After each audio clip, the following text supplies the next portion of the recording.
Olá, sejam todos bem-vindos a mais um Cenário Entrevista, mas antes de eu apresentar o nosso convidado de hoje, eu gostaria de te convidar para seguir as nossas redes sociais e ficar por dentro da nossa programação. E lembrá-los que o programa é transmitido no canal 8.2 da TV Onda Digital e também fica disponível na plataforma do YouTube da Cenário Amazônia.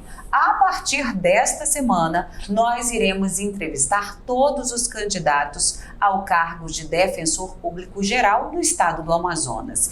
E nós já começamos com o defensor de primeira classe, Rafael Barbosa, que é o nosso convidado de hoje. Ele é defensor público de primeira classe, ingressou na carreira em 2004, é graduado em Direito pela Universidade Newton Lins, doutor e mestre em Direito Processual Civil pela PUC de São Paulo, pós-doutorando em Direito pela Universidade do Vale do Rio dos Sinos, já foi defensor público na comarca de Parintins, conselheiro por 2 vezes, subdefensor-geral, defensor-geral, diretor da Escola Superior da Defensoria Pública e também professor adjunto da Universidade Federal do Amazonas. Defensor Rafael Barbosa, seja muito bem-vindo ao Cenário Entrevista. Obrigado, Liliane, agradeço a revista, agradeço a oportunidade de poder falar e expor a nossa plataforma de gestão, o que nós queremos para o futuro da Defensoria e do Amazonas. Eu fico aqui à disposição para responder qualquer pergunta, qualquer dúvida sua e dos ouvintes.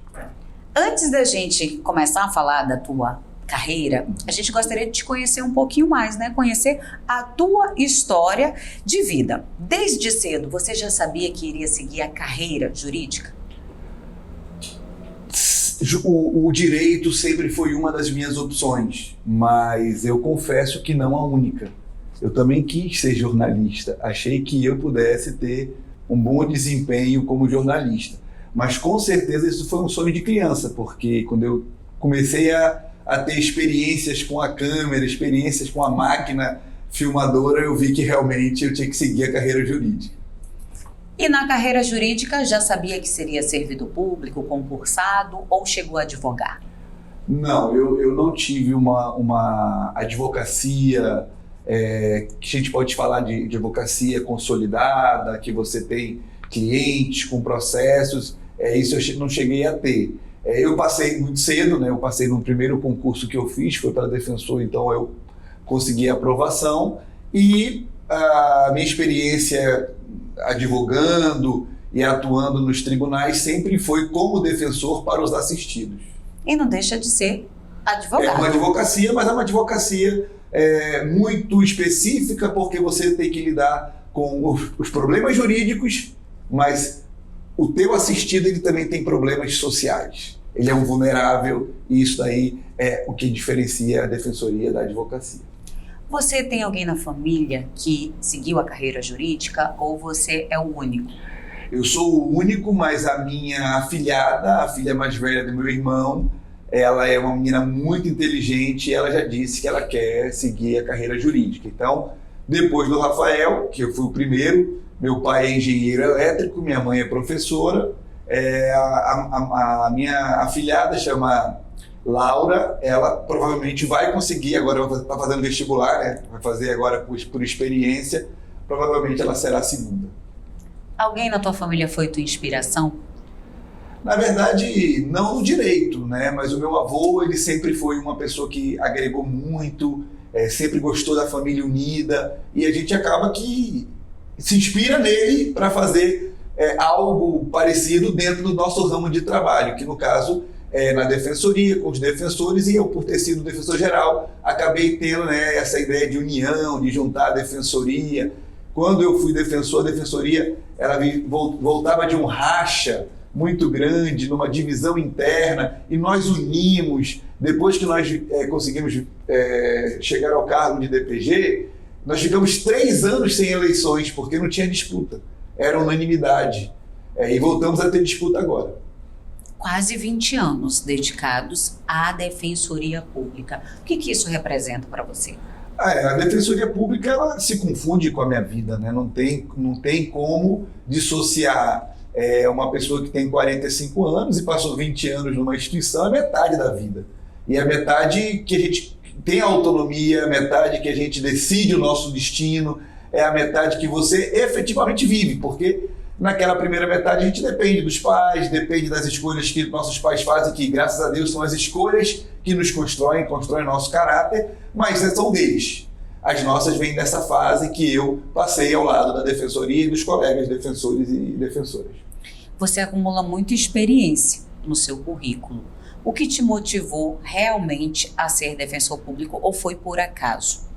Na verdade, eu teria que ser honesto, porque eu não costumo mentir, mas eu sou defensor por acaso. Defensoria pública na minha vida, ela veio por um acaso, porque eu saí de Manaus muito cedo, porque eu quis estudar, eu sempre quis ser professor. E eu fui estudar fora, e para poder entrar no mestrado eu tive que estudar mais aprofundadamente do que eu estudava aqui em Manaus, e nos tempos vagos eu comecei a fazer cursinho, para atualizar a parte acadêmica, e esses cursinhos que me deram o conteúdo para virar defensor. E eu estava morrendo de saudade de casa, falei, pai, paga a passagem aí, vai ter um concurso para defensoria. Aí ele, mas o que é defensoria, meu filho? Não sei, mas vamos descobrir juntos. Ele pagou, eu passei e eu descobri o que é defensoria. Sendo que eu tive um episódio, eu passei no mestrado e quis tirar licença para poder cursar o mestrado. E a defensoria não me deu a licença. E aí eu cheguei a cogitar de pedir exoneração, porque eu queria muito fazer o mestrado. E aí meu pai disse, não faça isso, não vá sair do seu concurso que você conquistou. E aí eu optei por não sair, mas tirei férias e fui fazer o mestrado. Quantos anos? Isso foi em 2006, eu tinha 4 anos de defensoria só. Foi uma decisão ousada na minha vida. Mas depois que eu fiz isso, outros colegas fizeram mestrado com o apoio da defensoria. Então eu fui precursor, e depois de mim nós já tivemos colegas que foram para Portugal, tivemos colegas que foram para a Espanha e outros em universidades do Brasil. Vamos explicar para o nosso público que está nos acompanhando tanto pela TV, Onda Digital, canal 8.2, e também os internautas que estão acompanhando aqui a nossa entrevista. Vamos explicar bem direitinho qual é a missão de um defensor público. O que ele faz? Porque tem gente que não sabe. É um pouco complicado a gente fazer isso num programa, teria que ser numa minissérie ou numa grande série de Netflix, porque hoje a defensoria faz muita coisa, graças às mudanças que se operaram nesses últimos anos na Constituição e nas leis. Hoje o defensor ele tem que atuar garantindo a assistência jurídica para o vulnerável de forma judicial e extrajudicial. O que é assistência jurídica? É esse conhecimento jurídico que você adquire na faculdade de Direito, que a pessoa pode precisar. Pode ser num processo judicial, sim, mas não necessariamente. A defensoria também atua extrajudicialmente. Então, imagina alguém que tem condições de fazer um inventário extrajudicial. Nós temos um núcleo que faz isso. Não vai para o judiciário e a defensoria resolve a situação daquela pessoa que é assistida. Mas nós temos atuação com pessoas vulneráveis, que geralmente a população entende que é só o vulnerável econômico, e não é. Nós temos uma defensoria que defende as mulheres, não só as vítimas de violência, mas as mulheres como uma classe vulnerável, embora não seja a minoria, mas ela é vulnerável porque ela não está organizada. Nós temos uma defensoria que cuida da criança e do adolescente, nós temos uma defensoria que cuida do idoso, nós temos uma defensoria para cuidar dos direitos humanos e pessoa com deficiência. Nós pretendemos criar uma defensoria especializada em defender os indígenas, que é essa pauta que hoje no Amazonas está chamando muita atenção no mundo pela importância. Nós temos defensorias especializadas no consumidor, no meio ambiente, na área de fundiária. Então, assim, a defensoria hoje ela atua em quase todos os flancos possíveis. Então, é muito difícil você, que é uma pessoa que tem algum tipo de vulnerabilidade, não conseguir atendimento na defensoria pública. Foi importante você tocar nesse ponto da questão da vulnerabilidade. Nem sempre é a questão econômica, como você bem explicou, né? E o acesso à justiça geralmente demanda recursos, né? Daí, nem sempre todo mundo vai ter condições, dependendo, né, da situação, recorrer à Defensoria Pública. Uma das grandes situações que são colocadas é que sempre demora muito, né, para conseguir, né, a conclusão de uma determinada demanda que a Defensoria é procurada. Como é que vocês estão lidando com isso? Porque ultimamente explodiu, né, as questões de demandas. Liliane, uma das coisas que eu carrego como uma missão de vida e que eu consegui, de certo modo, resolver na minha primeira gestão, foi justamente esse problema do acesso à Defensoria Pública. Naquela época, só existia a Defensoria Pública de família, praticamente. Nosso carro-chefe era a família e nós não tínhamos essa diversidade de atuação que nós temos hoje. Mas mesmo sabendo que a Defensoria Pública ela atuava na área de família, os defensores eram em número insuficiente para a demanda. Então, como acontecia? Era um local de atendimento que nós tínhamos lá na Zona Leste, num shopping, e esse atendimento começava no horário de expediente, 8 da manhã, mas os assistidos iam para lá 3h30 da manhã. E tinha um comércio underground de senhas. Então se comercializava a senha. Guardava o lugar para poder comercializar a senha. E às vezes você chegava lá e não era atendido. Então tinha que voltar no dia seguinte às 3 da manhã, as pessoas dormiam na fila. E quando eu virei defensor geral, eu contratei uma equipe de consultoria e disse para eles o seguinte: olha, de todos os lugares que eu frequento, tem esse laboratório aqui que eu gosto. Eu vou lá, tem uma senha, um cafezinho, passo um vídeo, um lugar com ar-condicionado, eu fico sentado esperando. Eu quero isso para a Defensoria. E nós fizemos. Foi o início da humanização dos atendimentos aos assistidos. Tudo por agendamento. A Defensoria hoje atende por agendamento. Aí nós tivemos a pandemia, né? E eu não estava como defensor geral, mas quando eu saí da Defensoria Geral, você ligava para a Defensoria e era atendido num período muito curto. É questão de semanas, ou menos de uma semana você era atendido. Hoje, com a pandemia, as coisas, de certo modo, as demandas cresceram, demais. As pessoas ficaram, por causa da crise, mais dependentes da Defensoria, e aí você teve uma demanda. Mas hoje você ainda consegue ir para a Defensoria com agendamento, e não ficar nessa loucura da senha, da fila. Você explicou inicialmente que as principais demandas antigamente eram questões de família. Hoje, quais são as que predominam ou as questões de família ainda são reincidentes? Ainda são reincidentes, são as mais incidentes, são as mais de quantidade. Talvez não tenha tanta complexidade assim. É claro que um caso ou outro eles são complexos, mas é uma demanda muito volumosa. E a Defensoria, eu escolhi a família para ser o nosso carro-chefe, né? Vamos recuperar a família, que é onde tem a maior demanda, e reorganizar essa atuação. Só que agora, da primeira vez, eu usei muito da expertise técnica. Eu contratei uma empresa especializada para fazer esse tipo de avaliação, quantos segundos demora, quanto tempo demora, só que eu acho que eu deixei um pouco de lado a visão do defensor. E agora a minha ideia é pegar as duas coisas. Pegar o defensor, que atua na família, e o técnico, que vai dar a sugestão, e casar para a gente ter um atendimento que tenha a cara da Defensoria Pública, mas toda a tecnologia que a gestão desenvolveu no Brasil e no exterior. Hoje, como é que está estruturada a Defensoria Pública, inicialmente na capital? A Defensoria Pública na capital, ela tem várias áreas de atendimento em vários prédios. Nós não podemos centralizar porque a nossa população ela não está centralizada.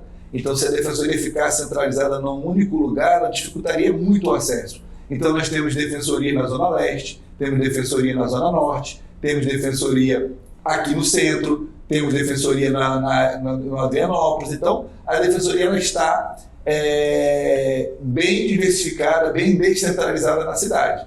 E tudo isso você tem pelo site, os locais onde você pode conseguir atendimento e também fazer o atendimento online. E se você entrar no site e seguir um tutorial que é auto-intuitivo, você não tem dificuldade para fazer isso, qualquer pessoa consegue esse acesso, você vai receber o agendamento com a designação do dia, da hora, do local para poder buscar atendimento. E que aqueles que não têm acesso a essa tecnologia, eles podem ir na sede e a sede faz isso lá. Lá tem computador, tem totem, para que eles façam isso por lá. Só para a gente explicar, né, para quem está nos acompanhando, cada unidade é um atendimento específico de alguma área? Específico ou não? Não, depende. Tem prédio que tem só família, tem prédio que tem consumidor e família. Talvez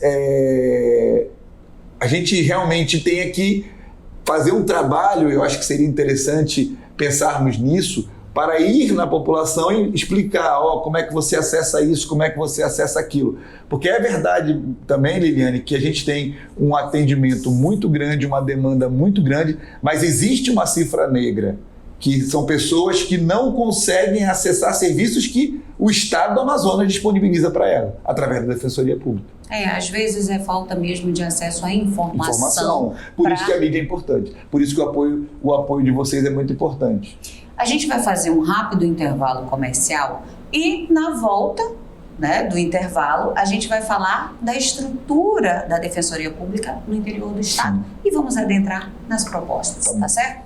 A gente vai fazer um rápido intervalo comercial. Aproveita para seguir aqui as nossas redes sociais e ficar por dentro da nossa programação. A gente volta já.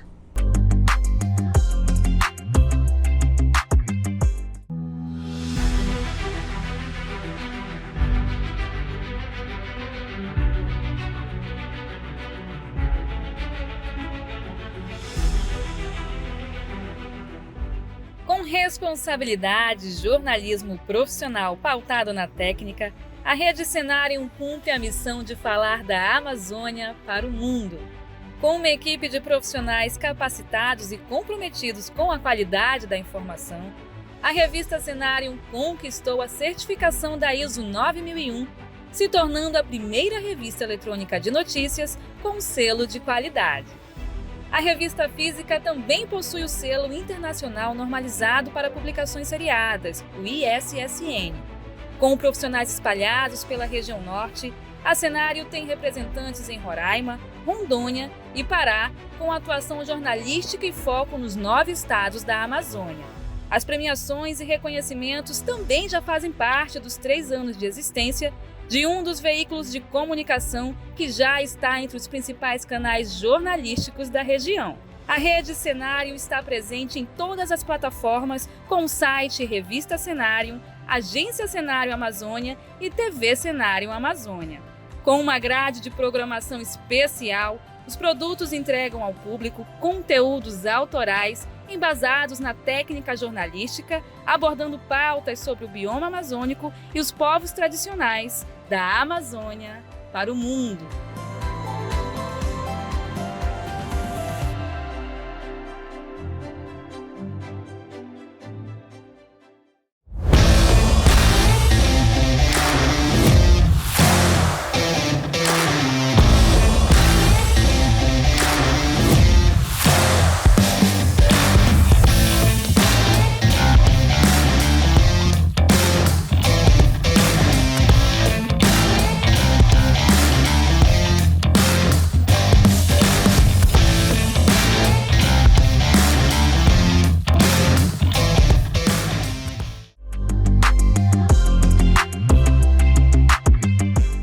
Estamos de volta com o Cenário Entrevista e hoje nós estamos recebendo o defensor público Rafael Barbosa.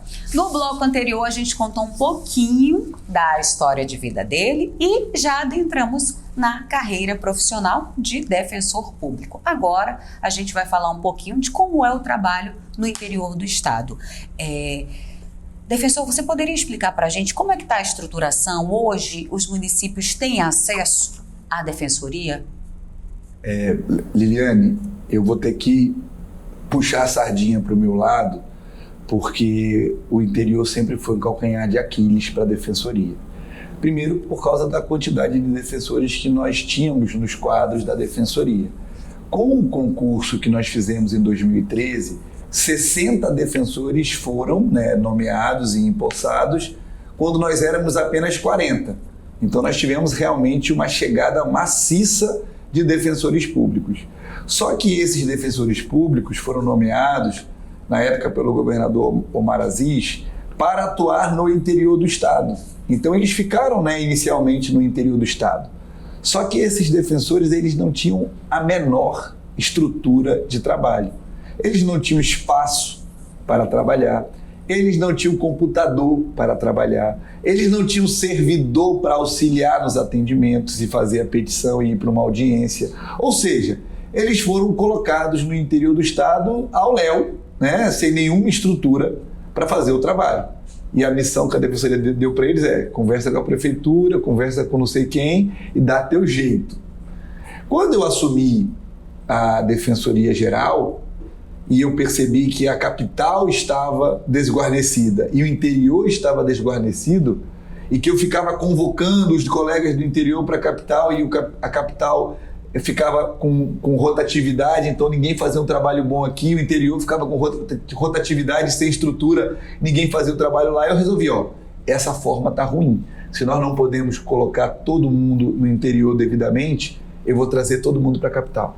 Então eu trouxe todo mundo para a capital, o interior ficou vazio, foi uma jogada, né, uma estratégia, e conseguimos fortalecer o orçamento, conseguimos dinheiro, e aí começamos a ir para o interior de forma organizada.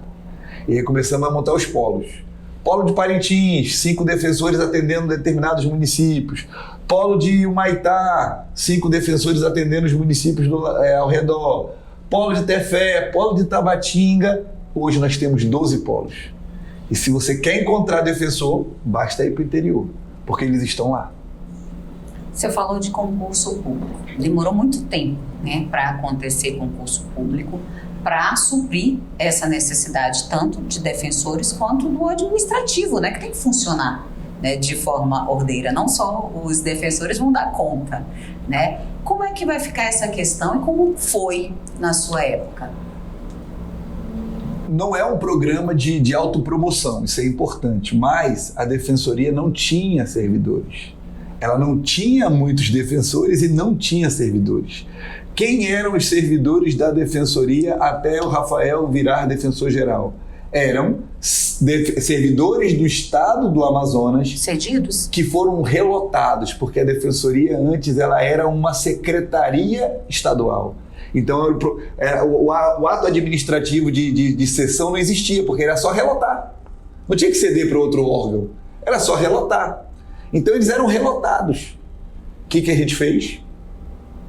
Fizemos um PCCR, que é um plano de cargos, remuneração e salário para os servidores. Acomodamos todos os relotados como servidores da casa, agora com título assim, analista de defensoria, assistente de defensoria, que antigamente eles eram um cargo do governo.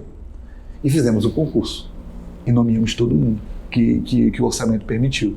Foram quase 4 anos de nomeação. O defensor geral atual, o Ricardo Paiva, ele nomeou quase todos os candidatos. Daquela época da minha gestão. E agora deixou o edital para um próximo concurso. Então, hoje a defensoria tem defensores? Tem. Nós começamos com 40, hoje temos 150. Servidores? Hoje nós temos servidores que passa de 500. A instituição ela realmente cresceu e cresceu muito graças ao apoio que nós recebemos do governo. Quando você fala nesse efetivo total, você fala capital interior, né? Capital interior. 150 defensores na capital e no interior. E esses servidores, que eu estou falando só os servidores efetivos, né? Não tem aí os comissionados, os terceirizados, os residentes e os estagiários que nós amamos tanto, que ajudam bastante a defensoria. E tem, né, o processo seletivo direto. Contínuo, quase todo mês a gente faz. De 40 para 150, como é que você avalia? Não tem não tem como a gente esconder a realidade. A defensoria avançou, a defensoria tem avançado. E isso não tem acontecido por acaso, tem acontecido porque os próprios defensores vestiram a camisa, os servidores também, o governo percebeu que é importante investir na defensoria, a Assembleia percebeu que é importante contar com o apoio da defensoria e os parceiros de longa data, Ministério Público e Judiciário, também sabem que é muito mais fácil o trabalho deles quando se tem uma defensoria estruturada. Então hoje nós podemos dizer que nós avançamos. Podemos avançar mais? É a nossa proposta. Podemos fortalecer as conquistas que já foram alcançadas? Devemos. É o nosso compromisso hoje. Falando em propostas, a gente vai falar um pouquinho aqui da campanha que já se iniciou, né? A eleição é dia 1º de dezembro e a defensoria é uma eleição interna, claro, né? Quem vota são os próprios defensores. Você é um dos candidatos, saiu na frente, né, anunciando, né, sua candidatura. Como é que está a campanha hoje? Como é que está a sua campanha? Nós optamos por fazer uma campanha voltada para o defensor e a defensora pública. Como é um processo interno, de eleição interna, que só votam os colegas, nós estamos fazendo essa batalha, no bom sentido, internamente. É no corpo a corpo com o colega, explicando quais são as nossas propostas, mostrando o nosso trabalho do passado. Muitas das propostas que nós apresentamos para os defensores e para as defensoras não são coisas que eu não fiz, são coisas que eu já fiz e farei novamente. Então é muito mais fácil, muito mais concreto para eles olharem para trás e perguntarem para os antigos defensores: vem cá, o Rafael de fato ele lutou todos os cargos disponíveis, ele promoveu todos os defensores do interior, ele deixou todo mundo titularizado, ele lutou por um aumento no orçamento, ele melhorou o atendimento para o assistido, que tinha fila, que tinha senha. Então, ele conseguiu uma sede mais adequada para a instituição do que ela tinha. Interiorizou? Interiorizou a defensoria, levou a defensoria para o Ribeirinho, especializou a defensoria para atender a mulher, a criança, o idoso, aquela pessoa que precisa de um atendimento de saúde urgente. Hoje é o nosso grande núcleo, o núcleo de saúde, porque tem um atendimento rápido para situações de emergência. Então, assim, tudo que eu estou prometendo para o futuro, ou eu já fiz e acho que posso fazer novamente, ou eu já fiz e acho que posso fazer melhor. Então, é isso que eu vejo quando eu começo a falar com a defensora, com o defensor, brilha, o olho dele brilha. Por quê? Porque ele vê que não é algo não é uma promessa de político, porque geralmente você fala, isso é promessa de político, vai chegar lá e não vai fazer. Não, porque já foi feito. E não foi difícil, só demandou muito suor. Mas dentro desse leque, né, de propostas, muitas delas já foram concretizadas, só precisam ser ampliadas, né? Quais você destacaria aqui, que seria assim, um carro-chefe da sua campanha? O carro-chefe da nossa campanha, né, porque eu não digo que a campanha é minha, porque isso aí é um outro detalhe que eu também acho que vale a pena chamar a atenção, embora o voto seja no defensor público geral e nem mais no sub ou em qualquer outro, no defensor público geral, eu fiz uma coisa nova esse ano. Eu anunciei toda a equipe, porque a defensoria ela tem uma equipe base, que é o diretor, o defensor geral, o subdefensor, aí vem a diretoria administrativa, que é talvez a mais pesada, a diretoria de planejamento, que é a mais importante, porque é o cérebro, tem a escola, que desenvolve a qualificação dos colegas, e tem também a chefia de gabinete, que é a interlocução entre os colegas e o defensor geral e a administração. Então essa interlocução também é importante para todo mundo que precisa um contato, que tem uma coisa para resolver, uma questão para tratar com o defensor geral. E nós vamos criar mais uma diretoria, se a gente chegar lá, que é a diretoria do interior. Então, essas diretorias já foram apresentadas para os defensores, quem são os ocupantes, quem serão os ocupantes do cargo se a gente conseguir êxito nessa jornada, e quase que 100% dominado pelas mulheres, para mostrar que a história da defensoria sempre esteve entrelaçada com a história da mulher, da defensora pública. É importante falar isso porque você vai ter muitas mulheres dentro dessa diretoria, não é isso? Prática. Administrativo, as diretorias financeiro. todas elas estão ocupadas por mulheres, todas. A DA, a DEPLAN e a diretoria do interior. Como é que está a tua expectativa? Eu estou me sentindo muito mais empolgado com essa chance do que da primeira. Porque na primeira oportunidade eu era muito novo, inexperiente, talvez até mais romântico, mas estava entrando num lugar que eu desconhecia. Nunca tinha atuado com gestão, salvo uma atuação de 2 anos como sub, que mesmo você estando ali no centro de decisão, não é a mesma coisa que ser defensor geral. Porém, agora, se por algum acaso eu tiver a confiança dos colegas, eu tenho certeza que a administração vai ser mais leve, vai ser mais efetiva, vai ser mais organizada, vai ser mais tranquila, vai ser mais resolutiva e vai trazer mais benefícios para os defensores e para a população, porque agora eu tenho a experiência e a maturidade. Nesses 20 anos como defensor público, você poderia compartilhar conosco algo da sua atuação que foi muito significativo para você e que te marcou enquanto defensor? A defensoria, como eu disse no começo, ela praticamente faz parte da minha vida. É difícil eu lembrar ou pensar em alguma realização profissional que esteja desligada da defensoria pública.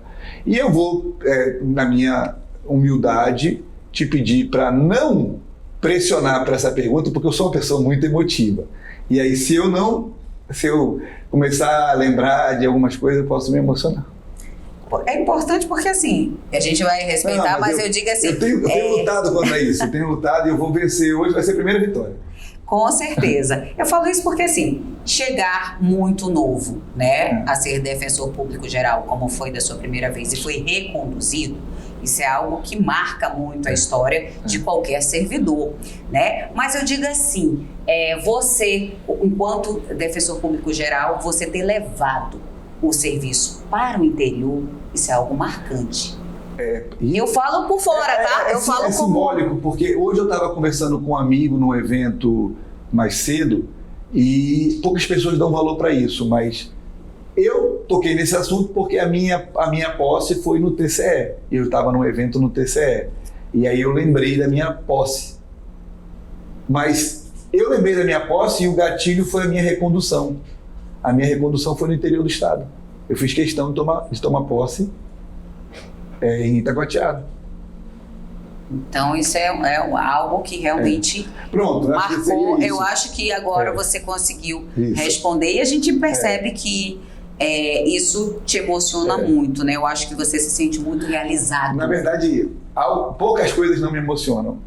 Não, mas eu acho que a profissão e o cargo que você exerce, a gente percebe que é feito com muito amor, muito esmero e muita dedicação. A gente vai fazer um rápido intervalo, porque esse bloco realmente foi tomado, né, de emoção, mas a gente volta daqui a pouquinho para o nosso último bloco de entrevista.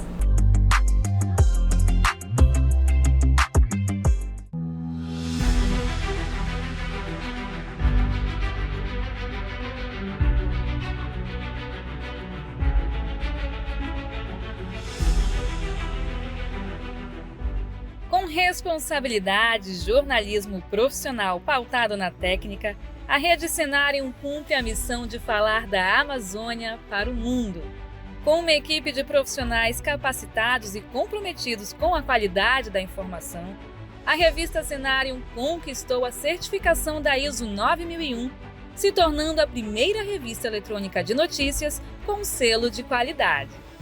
A revista física também possui o selo internacional normalizado para publicações seriadas, o ISSN. Com profissionais espalhados pela região norte, a Cenarium tem representantes em Roraima, Rondônia e Pará, com atuação jornalística e foco nos 9 estados da Amazônia. As premiações e reconhecimentos também já fazem parte dos 3 anos de existência, de um dos veículos de comunicação que já está entre os principais canais jornalísticos da região. A Rede Cenário está presente em todas as plataformas com o site Revista Cenário, Agência Cenário Amazônia e TV Cenário Amazônia. Com uma grade de programação especial, os produtos entregam ao público conteúdos autorais embasados na técnica jornalística, abordando pautas sobre o bioma amazônico e os povos tradicionais da Amazônia para o mundo.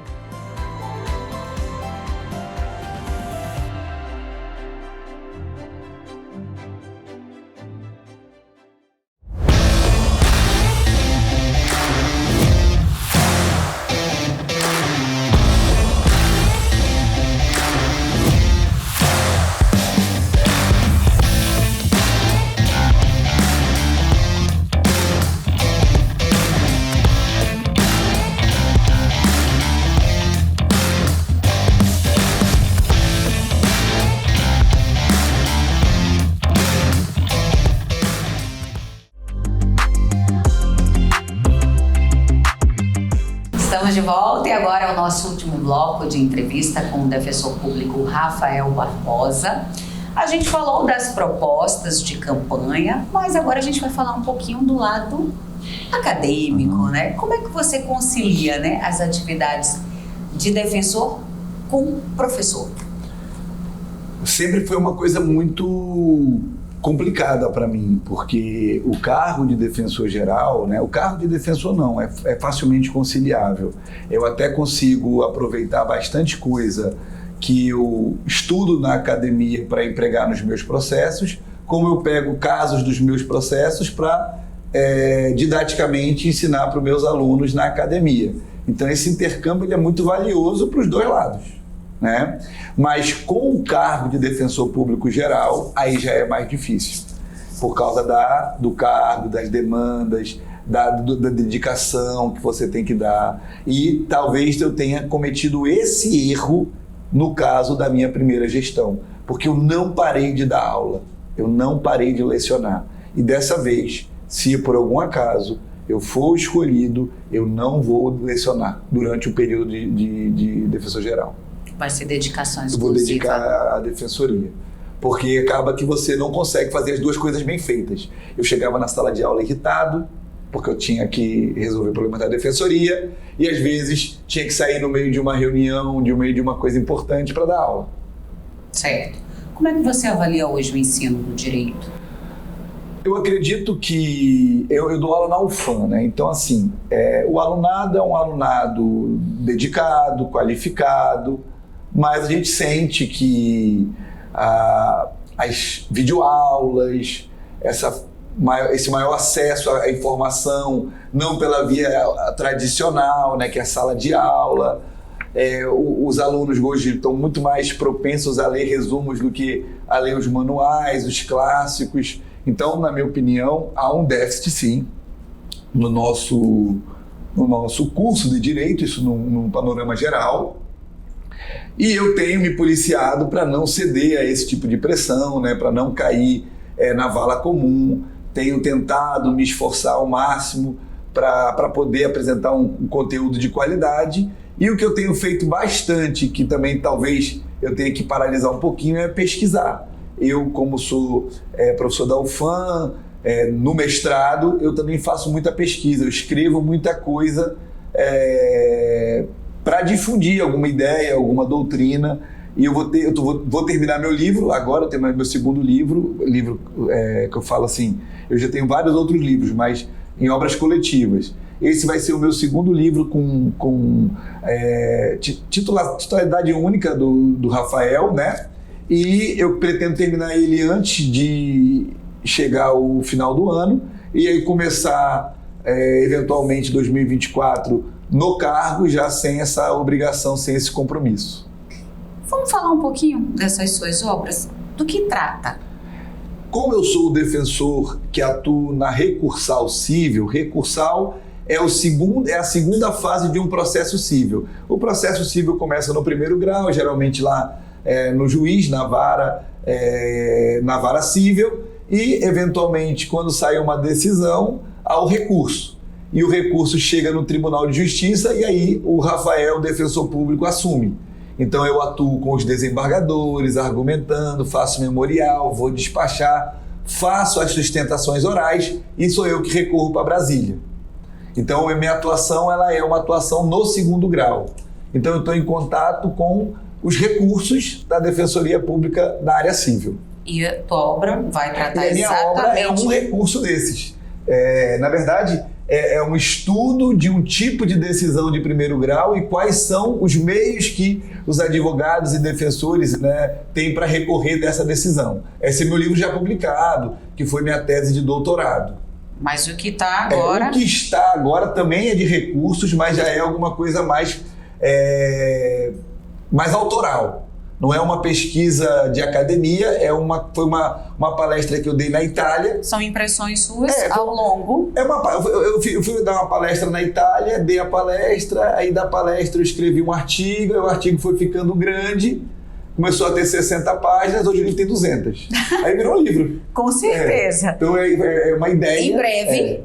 Em breve eu faço questão de vir aqui fazer o merchan e divulgar. Com certeza, a gente vai estar aguardando. Mas também é na área de recurso, então tem a ver com o que eu trabalho na defensoria. Digamos, é uma continuação, né? Só que agora pensando, né, em formas de você racionalizar o sistema. Ainda falando sobre a defensoria, que é uma das áreas muito almejadas, hein? Porque para quem é concurseiro, sim, da área, né, jurídica, uma das escolhas é, eu quero ser defensor.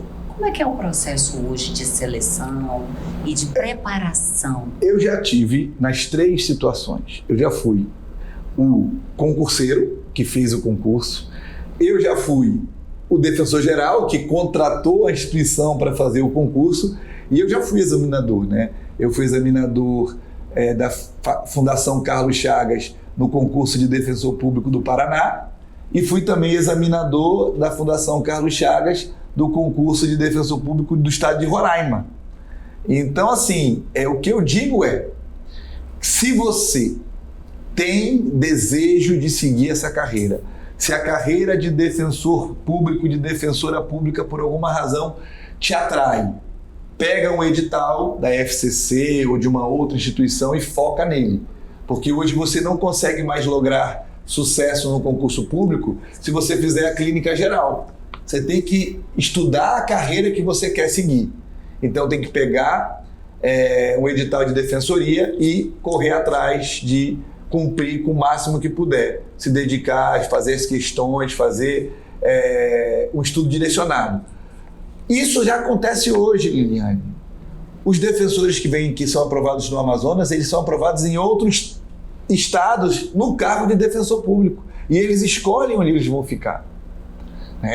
Inclusive, quando nós fizemos o nosso concurso de defensor público, eu disse, eu quero a prova mais difícil possível, imaginável. Eu não quero uma prova fácil. E aí a senhora que era a gestora da FCC, até faleceu recentemente, ela, uma mente brilhante, ela disse, mas menino, né? Porque ela me conhecia, né? Eu era novo, eu tinha sido examinador da FCC há um ano antes dessa minha demanda para eles. Ela falou, mas menino, você vai conseguir um defensor, vai gastar dinheiro com concurso, ele vai ficar uma semana, vai passar no Rio de Janeiro, vai passar em São Paulo e vai trocar.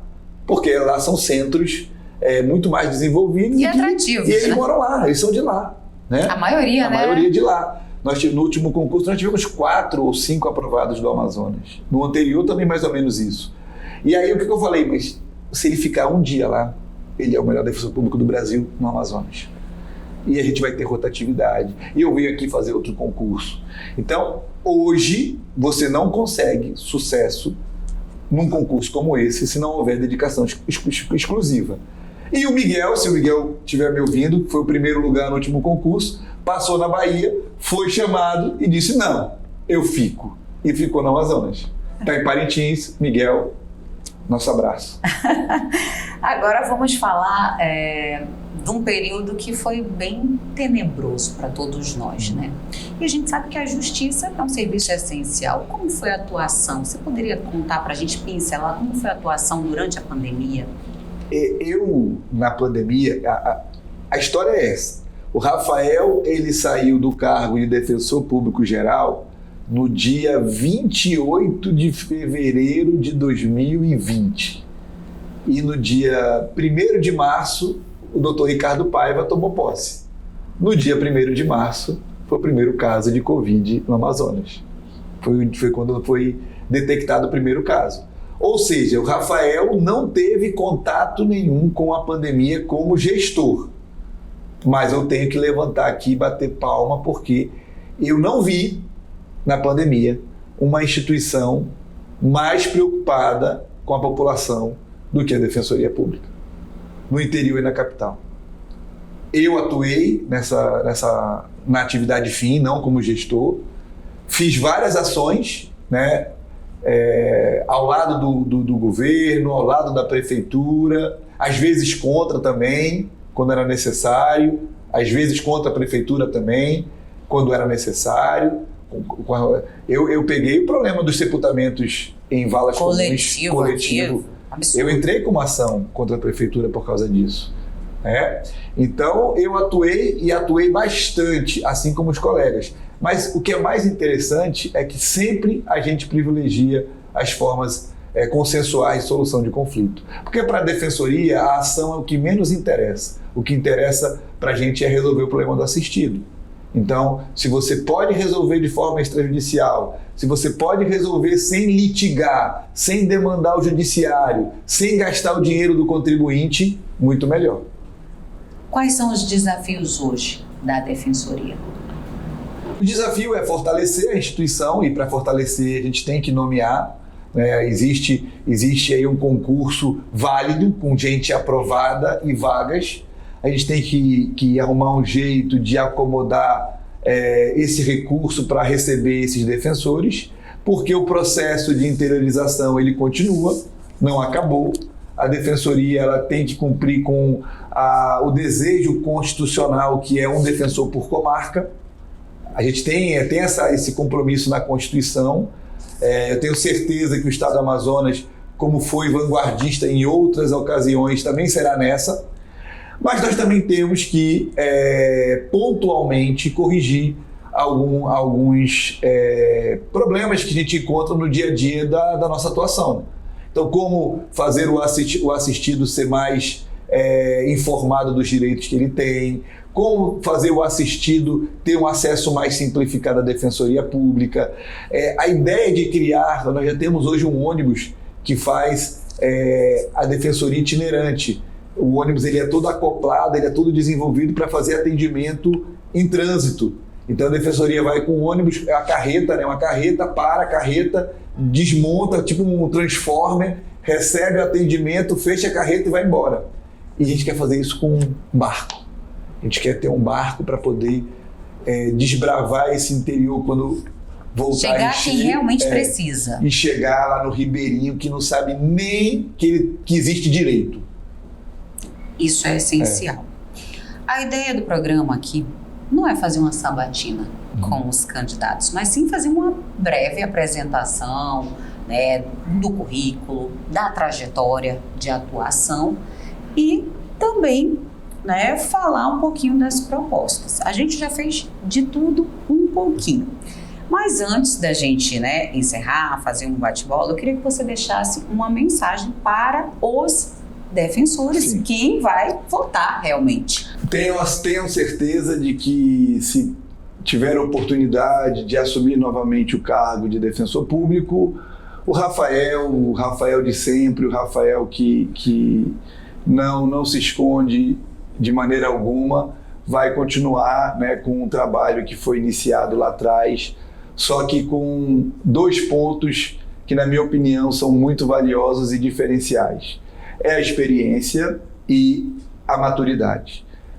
O longo tempo que fiquei na gestão serviu para aprender com os erros, aprender também com os acertos, corrigir alguns rumos que eu poderia, se talvez tivesse tido essa oportunidade novamente, não seguido.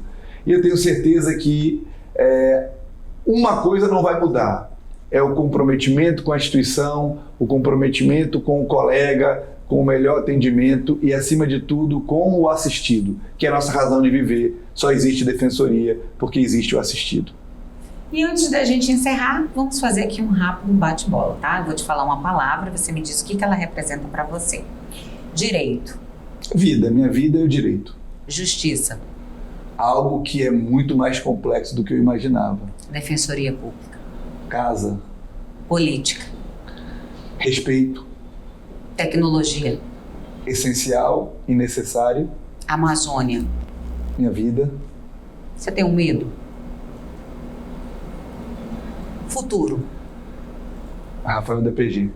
Família.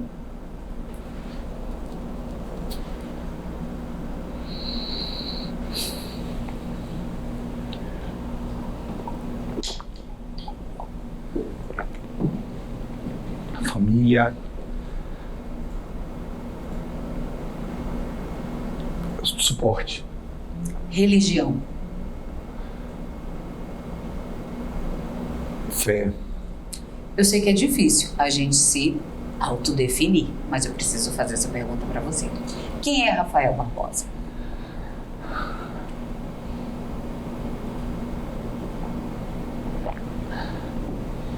Nem eu sei. Então vamos deixar assim. Defensor, eu queria muito agradecer a sua disponibilidade de estar conosco aqui, compartilhando um pouquinho da sua história de vida, da sua trajetória profissional e lhe desejar muita sorte agora, né, nessa campanha e dizer que o espaço está sempre aberto. Liliane, eu agradeço mais uma vez o carinho na entrevista, que eu devo colocar na conta da nossa relação anterior acadêmica. Agradeço demais a revista pela oportunidade, pela forma como eu fui recebido, pelas perguntas sempre muito educadas e muito bem trabalhadas e bem pensadas. Eu sei que não é uma coisa tão difícil, mas por várias situações aqui, por várias ocasiões eu me emocionei de verdade. Isso é fruto de um jornalismo sério, honesto e respeitoso. E eu agradeço bastante ter tido essa oportunidade, independente de qualquer coisa. Foi um momento que eu, de certo modo, me abri e a gente está num processo como esse para se expor, né? E se eu tiver que me expor para os colegas, Estará lá. eu farei. Obrigada, viu? Nós voltamos na próxima semana com mais um convidado, na verdade, mais um candidato ao cargo de defensor público geral. E a gente te espera. Lembrando que o programa é transmitido no canal 8.2 da TV Onda Digital, mas fica também disponível na plataforma do YouTube da Cenário Amazônia. Aproveita para seguir também as nossas redes sociais e eu te espero na próxima semana. Até lá. Tchau.